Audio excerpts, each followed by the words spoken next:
You're driving home on a regular Tuesday night, nothing unusual, nothing wrong. Then, you see the flashing red and blue lights in your rearview mirror.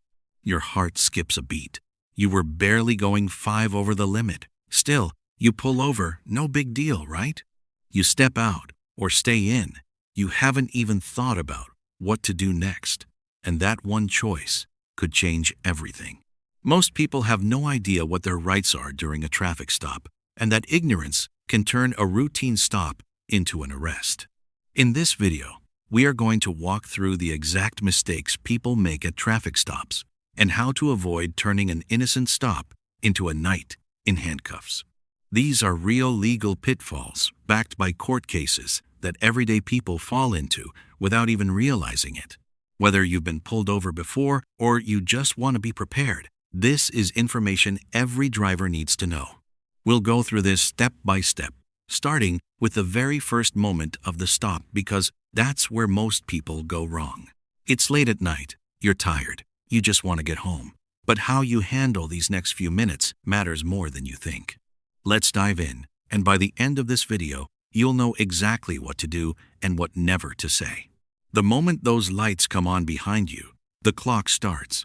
Your actions in the next 60 seconds set the tone for the entire encounter. First rule, pull over quickly and safely. Don't slam the brakes.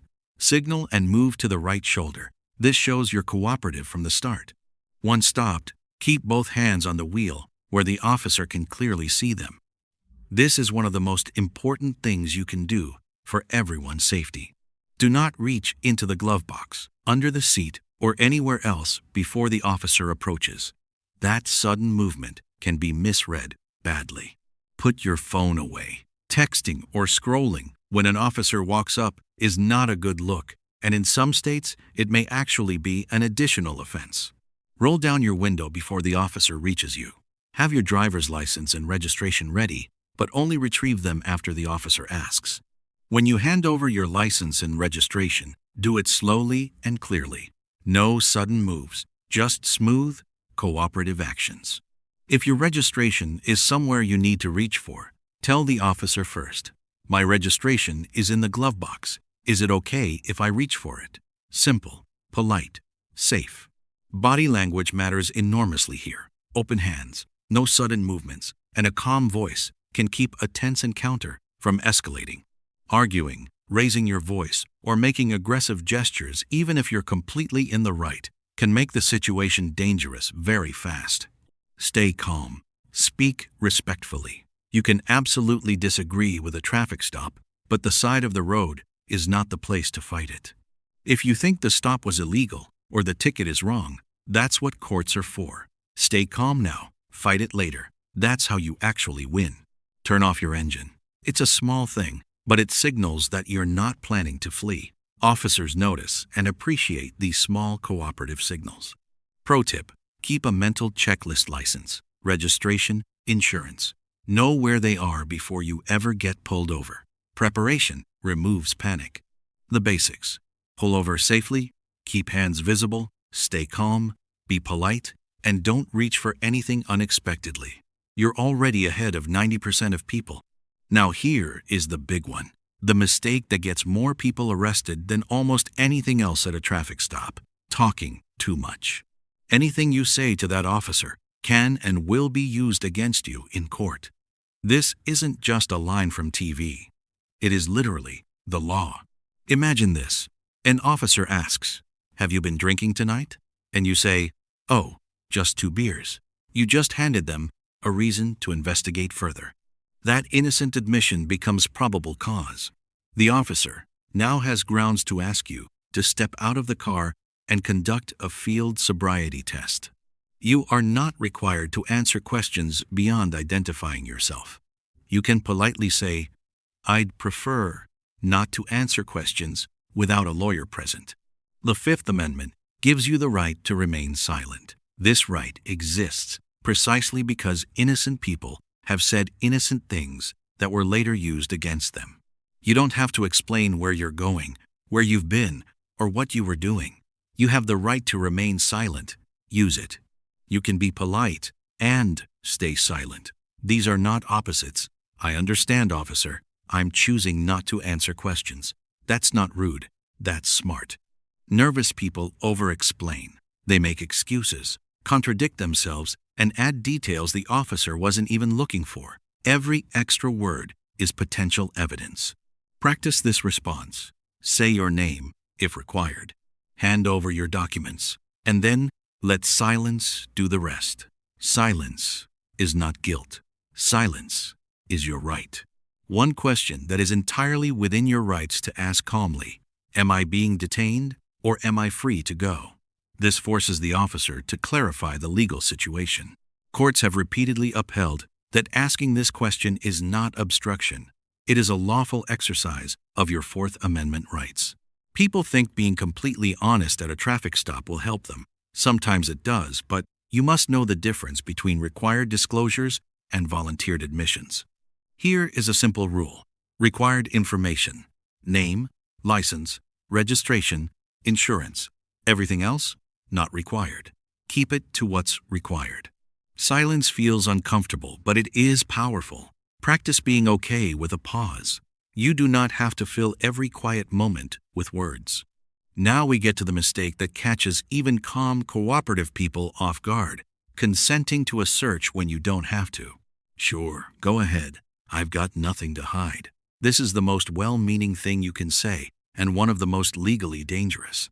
Once you consent to a search, anything found, even something you forgot about, something that isn't yours, or something perfectly legal, can become complicated fast. The Fourth Amendment protects you from unreasonable searches. Without your consent or a warrant, officers generally cannot search your car without probable cause. You have every right to calmly say, "I do not consent to a search." This is not aggressive. This is your constitutional rights spoken aloud. Here's what people misunderstand. Refusing a search does not make you look guilty. It makes you look like someone who knows their rights, which courts respect. If you consent and something is found, your lawyer will have a much harder time getting that evidence thrown out. Your refusal creates a legal record. Officers sometimes shine a flashlight into your car as they approach. This is allowed. They can observe what's in plain view. Plain view is not a search. Plain view doctrine. If an officer sees something suspicious through your window without searching, that can create probable cause. Keep your car clean and clear. What about drug dogs? If an officer has one, they can walk the dog around the outside of your car without it being a search. This has been upheld by the Supreme Court. But here's the limit. They cannot extend the stop beyond what's needed for the original reason, just to wait for a dog, unless they already have reasonable suspicion.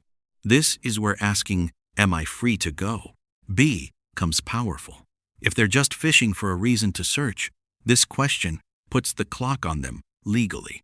In most states, you have the right to record police interactions as long as you're not interfering. Check your state's laws. This can be a crucial protection.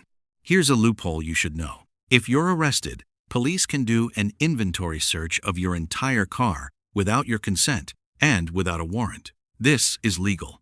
That is why not getting arrested in the first place is so important. Once you're in cuffs, many of your protections change dramatically. Remove anything from plain sight that could raise a question even innocently. An empty cup, a rolled-up paper bag, these things shouldn't matter, but sometimes they do. Your consent to search is one of your most powerful rights at a traffic stop. Don't give it away. You can be polite and still protect yourself. One word: polite but firm. I do not consent to a search.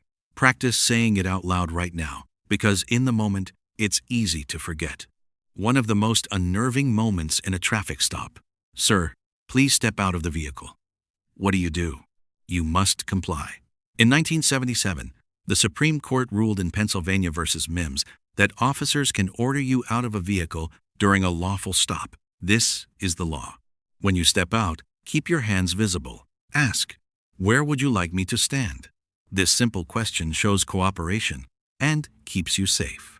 Typically, you'll be asked to move to the sidewalk or the rear of your vehicle. Follow the instruction without hesitation and without attitude.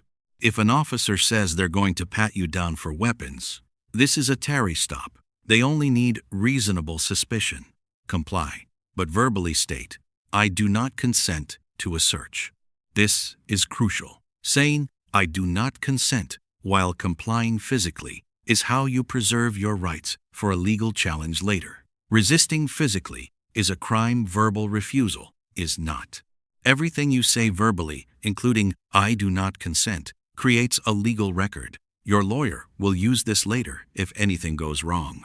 While the officer does what they need to do, stand still, stay quiet, and observe. Do not wander. Do not approach the car without being told to. If an officer gets into your car or asks to check the VIN number, these are specific legal actions. Do not react with anger. Observe, note, report to your lawyer. Once the officer leaves, take a moment. Write down everything you remember: time, location, what was said, badge number, if you saw it. This is your record. Memory fades fast. A written record immediately after the stop could be valuable evidence if you need to challenge anything in court later. You handled it. You stayed calm, protected your rights, didn't make it worse. That's a win, even if you still got the ticket. So, what actually turns a traffic stop into an arrest? Let's go through the real triggers, because most of them are avoidable. The 5 most common arrest triggers at a traffic stop: smell of alcohol or drugs, visible contraband, admitting to a crime, aggressive or suspicious behavior, and an outstanding warrant. Trigger 1. Smell. Officers are trained to detect alcohol, marijuana, and other substances. If they smell it, that's probable cause. They don't need your consent at that point. Trigger 2. Plain view. Anything visible through your window, an open container, a suspicious bag, a weapon, can immediately create probable cause for arrest. Trigger 3. Self-incrimination. You say something that constitutes an admission: "I've had a couple. I took something earlier. I think I ran that light." Case closed. Trigger 4. Aggressive behavior. Raising your voice, using threatening language, making sudden movements, or refusing lawful commands. All of these escalate the encounter legally and physically. Trigger 5. Outstanding warrant. The officer runs your license and finds there's a warrant for your arrest, maybe for an old unpaid fine, a missed court date. This is now a mandatory arrest in most cases. Check regularly for any outstanding warrants in your name, especially if you've ever had unpaid tickets or missed a court appearance.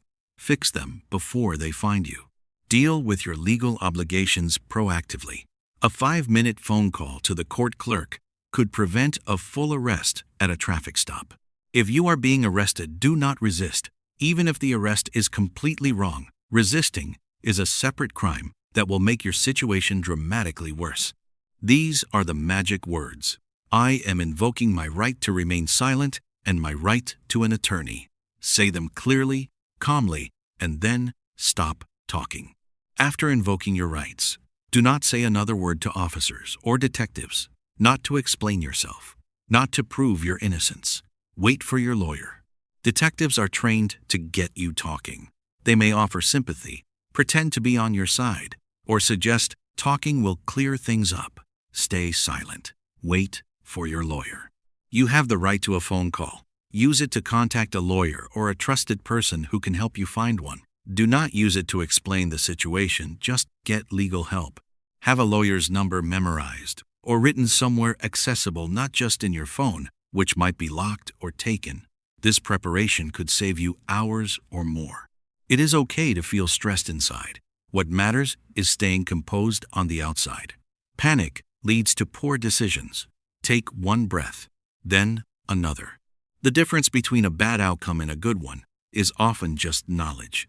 The person who gets arrested for a minor stop is usually just the person who didn't know what to say or not say. The ideal outcome: pulled over, stayed calm, said little, politely refused a search, got the ticket, and went home. That's the goal. That's the win. You walked away. You're home. The ticket is annoying, but you're free, you're safe, and you gave nothing away that could hurt you later. That is what knowing your rights looks like in practice. Not dramatic, not confrontational, just quiet, informed, dignified, self-protection. Let's do a rapid-fire review of the 10 most common mistakes people make at traffic stops, because recognizing them is the first step to avoiding them. Mistake 1.